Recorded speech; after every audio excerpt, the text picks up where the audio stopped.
हमारी रीडिंग में हम देखेंगे आपके पर्सन जो भी हैं उनके करंट फीलिंग इस समय, उनकी करंट एनर्जी क्या है, ठीक है, क्या उनके लाइफ में चल रहा है, आपके पर्सन के लाइफ में, जिनके बारे में भी आप जानना चाहते हैं, मेल फीमेल जो भी अपने हिसाब से लीजिए। सिचुएशन में जिसमें भी आप हैं, आप कांटेक्ट में हैं, नो कांटेक्ट में हैं, ब्लॉकिंग सिचुएशन है, ठीक है, आप लोग अभी सेपरेशन में चल रहे हैं, या जो भी सिचुएशन आपकी चल रही है आप अपने हिसाब से लीजिए प्लीज़। रीडिंग हम जर्नल कलेक्टिव रीडिंग है, ठीक है। तो फर्स्ट कार्ड हमारे पास यहाँ 7 ऑफ कप का है, जिसको क्लैरिफाई कर रहा है टेंगल्ड। मुझे लग रहा है कि आपके जो पर्सन है, ठीक है, वो अपने खुद की ही एक ऐसी सिचुएशन में स्टक हैं, ठीक है, जो उनकी शायद खुद की ही बनाई हुई है, जिसमें अ, कई तरह के विचार उनके अंदर चलते रहते हैं, ठीक है, और वो एक सिचुएशन मतलब एक फैसला लेने में एक फैसला ले नहीं पा रहे हैं, क्योंकि सिचुएशन उन्होंने इतनी ज़्यादा अंडर कंट्रोल कर दी है कि फैसला लेना उनके लिए खुद के लिए ही मुश्किल हो रहा है, ठीक है। और कुछ लोग मुझे लगता है बैक टू बैक प्रॉब्लम्स को फेस कर रहे हैं, कि एक प्रॉब्लम उनकी जो है वो ख़त्म नहीं होती है, दूसरी प्रॉब्लम उनके सामने आकर खड़ी हो जाती है। तो इस तरीके की कोई सिचुएशन में आपके जो पर्सन है वो फंसे हुए हैं। अब वो इमोशनली भी हो सकती है कि इमोशनली वो इतना ज़्यादा डाउन है, या फिर कोई फैसला आपके प्रति अगर उनको लेना हो तो नहीं ले पा रहे हैं, क्योंकि वो कन्फ्यूज़ हैं। वो कंफ्यूज क्यों है? उनके खुद की ही बनाई हुई बातों में, यानी कि वो खुद से ही एज्यूम इतनी चीज़ें कर लेते हैं कि अगर मैंने ऐसा किया तो ऐसा होगा, या मैंने ये चीज़ की तो इस तरीके से हो जाएगी। तो कुछ के पर्सन मुझे लग रहा है कि इस वजह से काफ़ी ज़्यादा उलझन में दिख रहे हैं। और कुछ लोग मुझे लग रहा है कि कुछ ऐसी परेशानियों में चल रहे हैं, मे बी उनकी फैमिली में कुछ इस तरीके की इश्यूज चल रहे हैं, कुछ परेशानियां चल रही हैं कि जिनको जो ख़त्म होने का नाम नहीं ले रही हैं, कि उनके अराउंड, ठीक है, एक परेशानी ख़त्म होती है तो दूसरी उनके सामने आकर खड़ी हो जाती है। तो इस तरीके की सिचुएशन में वो फंसे हुए हैं, ठीक है। सेकंड कार्ड है 5 ऑफ सॉर्ड का, जिसको क्लियर किया है डेडली कॉम्बो ने। तो अगेन मुझे ये लग रहा है कि शायद उनके अराउंड कुछ लोग ऐसे हैं जिनके साथ उनका कुछ कॉन्फ्लिक्ट चल रहे हैं, कुछ लड़ाई झगड़े चल रहे हैं। मुझे लगता है कि फैमिली का ज़्यादा इशू हो सकता है, कि शायद फैमिली में मे बी प्रॉपर्टी को लेकर या कुछ चीज़ों को लेकर उनके झगड़े चल रहे हैं, ठीक है, और जो मुझे अच्छी फीलिंग नहीं दे रहे हैं, ठीक है।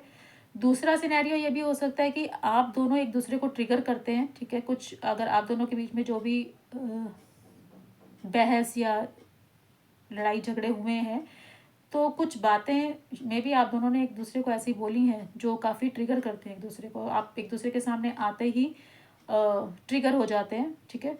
तो ये भी हो सकता है। थर्ड कार्ड यहाँ पर था किंग ऑफ कप का, ठीक है, जो कि इमोशंस को दिखाता है, उसको क्लियर किया है एस्केप ने, ठीक है। तो मे बी आप में से कुछ के पर्सन हैं जो काफ़ी इमोशनल होकर इस समय सोच रहे हैं, ठीक है, और काफ़ी इमोशनल है आपको लेकर, आपको बताना भी चाहते हैं ये चीज़ें कि उनके मन में क्या है, और ये चीज़ों को क्लियर भी करना चाहते हैं अगर आप दोनों के बीच में कुछ अच्छा नहीं चल रहा है। बट वो आपसे जानना चाहते हैं कि आप क्या चाहते हैं, ठीक है। वो आपकी तरफ आना तो चाहते हैं और आपके लिए वो फील भी करते हैं, बट उनको ये समझ नहीं आ रहा, वो इस कंफ्यूजन में है कि क्या आप भी उनके बारे में वही फील करते हैं जो वो आपके बारे में फील करते हैं, आप भी इमोशंस रखते हैं उनके लिए, ठीक है। तो मुझे लगता है कुछ लोग इस चीज़ को लेकर कंफ्यूजन में हैं। नेक्स्ट कार्ड हमारे पास है क्वीन ऑफ वैंड का, ठीक है, और क्वीन ऑफ वैंड दिखा रहा है कि ये एनर्जी मुझे आपकी काफ़ी हद तक लग रही है।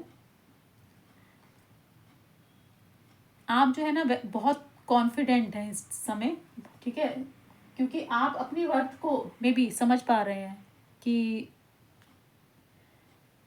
आप क्या वैल्यू रखते हैं इस रिलेशनशिप में। मे बी पहले हो सकता है कि आप अपनी मतलब अपने आप को कहीं खो दिया था अपने रिश्ते में, ठीक है, आप खुद की वैल्यू नहीं करते थे तो सामने वाला ही आपकी वैल्यू क्यों करेगा। तो कुछ ट्रांसफॉर्मेशन का भी मुझे लग रहा है कि कुछ तो चेंज आप में आया है, और शायद इसी वजह से आया है कि इस रिश्ते में आपको इतनी चीज़ें देखने को मिली हैं, ऐसे ऐसे पड़ाव आपको देखने को मिले हैं जिसने आपको बिल्कुल बदल कर रख दिया। शायद पहले आप इतने कॉन्फिडेंट नहीं थे, आप अपने बारे में इतना नहीं सोचते थे, आपको शायद लगता था कि आप ही में कोई कमी है, ठीक है। एक मैं कहूँगी कि आत्मविश्वास की कमी थी आपके अंदर, जो कि अब नहीं है। आप बहुत कॉन्फिडेंट होकर आप इस वक्त सोच रहे हैं। और इसके लिए कार्ड आया था बीन बर्न का। तो मे बी हो सकता है कि क्योंकि रिश्ते में आपने इतनी चीज़ें सही हैं, ठीक है, वो सह कर ही आप जो है आज इस पोजीशन पर आए हो, ठीक है। जो भी आप मेरे व्यूवर हो, तो ये मुझे आपकी सिचुएशन ज़्यादा नज़र आ रही है। नेक्स्ट कार्ड था हमारे पास द हेरोफेंट का। हेरोफेंट को क्लैरिफाई किया था कंट्रोलिंग ने। तो मुझे लगता है कि आपके जो पर्सन हैं बहुत ज़्यादा कंट्रोलिंग नेचर के हैं, ठीक है। ईगोइस्टिक, स्टबन नेचर, ठीक है, इस तरीके के पर्सन हैं आपके, और बहुत ज़्यादा कंट्रोलिंग हैं, पैशनेट बहुत हैं आपको लेकर, ठीक है, पॉजेसिव भी हैं, जेलस भी हैं। और उनका ऐसा स्वभाव है कि रिश्ते में अगर जो भी डिसीजंस होंगे वो उन्हीं के होंगे, ठीक है। और आप कोई डिसीजन इस रिश्ते में ले नहीं सकते, आपको कोई पावर नहीं है इस रिलेशनशिप में। या फिर मुझे लगता है आपके जो पर्सन हैं काफ़ी हायर पोजीशन पर हैं, ठीक है, कोई बहुत अच्छी पोस्ट पर हैं। कुछ हो सकता है कि कोई टीचिंग लाइन में है, टीचर हैं, कोई प्रोफेसर हो सकते हैं, मीन्स काफ़ी हायर पोजीशन हो सकती है, ठीक है, बहुत अच्छी जॉब में हो सकते हैं वो।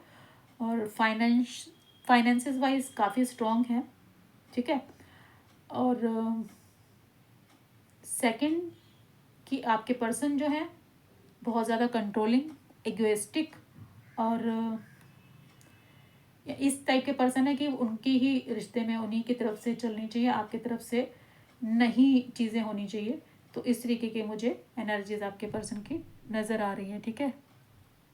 तो ये थी आपकी आज की रीडिंग। हम मिलेंगे नेक्स्ट रीडिंग में। Thank you.